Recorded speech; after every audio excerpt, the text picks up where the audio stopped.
Para la opinión de don Mauricio Mulder, bienvenido, gracias por estar con nosotros. Bueno, en mi opinión es que el gobierno lo único que hace es politiquería, no política. Politiquería leyendo los titulares de los periódicos y haciendo lo que los titulares o la tendencia, digamos, mayoritaria de periódicos que se cuelgan en un kiosco dice. No tiene una visión independiente, ni siquiera un horizonte de ¿Y usted trabajo. cree que eso ocurre sí en los partidos representados en el Congreso, que hay también una capacidad de visión, de perspectiva, de Algunos graduación? sí, algunos no, la mayoría De hecho, no. todos están haciendo Algunos sí, politiquería. algunos no, pero el tema es que quien arrastra, digamos, la agenda nacional, en lugar de proponer la agenda nacional, como debería ser el papel del gobierno, termina en su propia demagogia.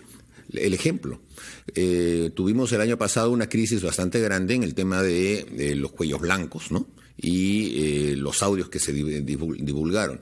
El presidente de la República fue al Congreso, ¿y cuál fue su propuesta?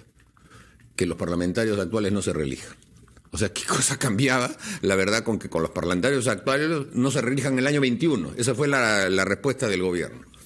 Ahora otra vez se producen así mecanismos de crisis alrededor del mismo sistema y el presidente de la República dice reforma política. ¿Y cuál es el número uno de la reforma política? Lo que más les interesa, que no hay inmunidad parlamentaria. O sea, otra vez para tratar de ir... Ese era el problema de fondo del país, que la inmunidad parlamentaria, la no reelección, no era, pues. Pero sí distraen con eso porque eso les da popularidad, como hizo Fujimori en el 92. Tirar contra el Congreso da popularidad. Y lo único que quiere el presidente es popularidad. ¿Cómo es posible? Antes no se veía eso, pero ahora las encuestas son diarias. Diarias. Entonces el presidente de la República, antes de tomar desayuno, ve su cifra y en función de eso, el día que va a tener, lo supedita. Entonces, ese es un primer tema, que no tienen una visión. ¿Esa visión la tienen los partidos que están en la oposición?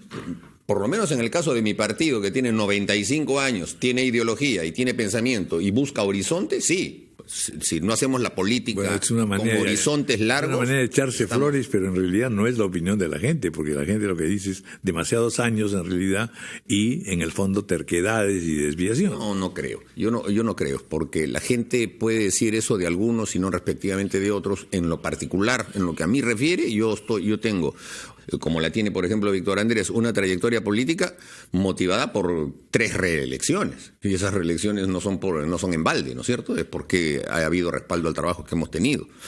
De manera que yo lo que veo es que hay una precarización de la relación política. Hemos tenido un diálogo con el presidente de la República el día viernes, estuvimos ahí conversando. En realidad, cada vocero dijo lo que pensaba y con palabras como estas, así, crudas y firmes. El presidente contestó que le parecía importante que hubiera este tema, generalidades en realidad. El primer ministro casi no hizo uso de la palabra. ¿Tú recuerdas que haya hablado Salvador de Soles? No habló, ¿no? Y esa tarde, para poder cumplir con el compromiso de tener la reforma política, vimos el primer dictamen que nos mandaron, que era el de la inmunidad parlamentaria, y votamos en contra, porque no estamos de acuerdo, no creemos que ese sea el problema fundamental, y entonces al día siguiente otra vez el presidente de la República, que muy mal el Parlamento, que no quieren la reforma. Entonces la política de ir pechando, cree él que lo va a dar resultados, pero yo creo que lo único que hace es precarizar la vida política. Ese ambiente que tú estás señalando es motivado por eso. En lugar de que el presidente de la República aparezca todos los días diciendo qué se está haciendo en la lucha contra la delincuencia común, la seguridad ciudadana, que todas las noches en la televisión son el 2/3 de cada noticiero, en lugar de salir el presidente a enfrentar ese tipo de problemas, no, habla exclusivamente de los temas políticos. Y claro, involucra al Poder Judicial, en donde también él tiene ciertas contingencias, o al Ministerio Público dentro del debate político, y lo enrarece y termina convirtiéndolo en lo que es ahora, ¿no? Una sensación de precarización y de discusión permanente. Yo creo que a la larga el país va a tener que ir efectivamente a procesos de reforma profunda, pero eso tendría que comenzar por una reforma de la Constitución. Ese es el tema que deberíamos abordar. Ese proceso no se va a poder hacer a través de una asamblea constituyente, porque eso significaría, no sé, discutir quién la convoca. Pero sí deberíamos acometer todas las fuerzas políticas de cara al año 21, al bicentenario, propuestas de reforma política de fondo.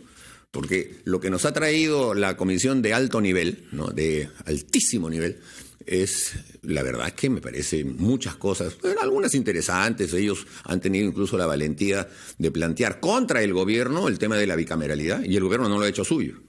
Pero, entre otras cosas, plantean elecciones primarias abiertas en todos los partidos, obligatorias para todos los ciudadanos, o plantean que esto de que la inmunidad parlamentaria sea de la Corte Suprema, que es reactivo. Plantean que el presidente de la República ya no pueda ser vacado. Plantean que no se pueda tampoco interpelar y censurar ministros, sino solamente todo el gabinete. Es decir, son respuestas de coyuntura. Debilitar al Congreso, hacer un Ejecutivo supuestamente más fuerte, y no sé, más fuerte de lo que es ahora ya sería casi imposible, y hacer que la vida política pase por una suerte de construir un bipartidismo o un tripartidismo a la fuerza. O sea, el Perú, que es un país plural, es pluriétnico, ¿no? Carlos Iván de Gregori decía, no hay país más diverso que el Perú. Y a ese Perú le quieren implantar un sistema como si fuera Inglaterra, o sea, que solamente hubiera tories y laboristas, o como Estados Unidos, demócratas y republicanos, porque quieren forzar las cosas a que haya un sistema en donde no haya representación política de las minorías. Entonces, todas estas cosas que no están con la realidad peruana nos llevan a esta discusión que es estéril, y los que nos están escuchando en estos momentos en la radio dirán, ¿qué problemas son esos? O sea, ¿esos son mis problemas? El ciudadano común y corriente siente que ese no es el debate. Y entonces nosotros somos un grupo en Bizancio, estamos debatiendo sobre los temas de fondo del país, creyendo que son los temas de fondo, cuando ya están a punto de caer la ciudad, ¿no es cierto? Entonces, ese es el grave problema al que nos lleva el gobierno.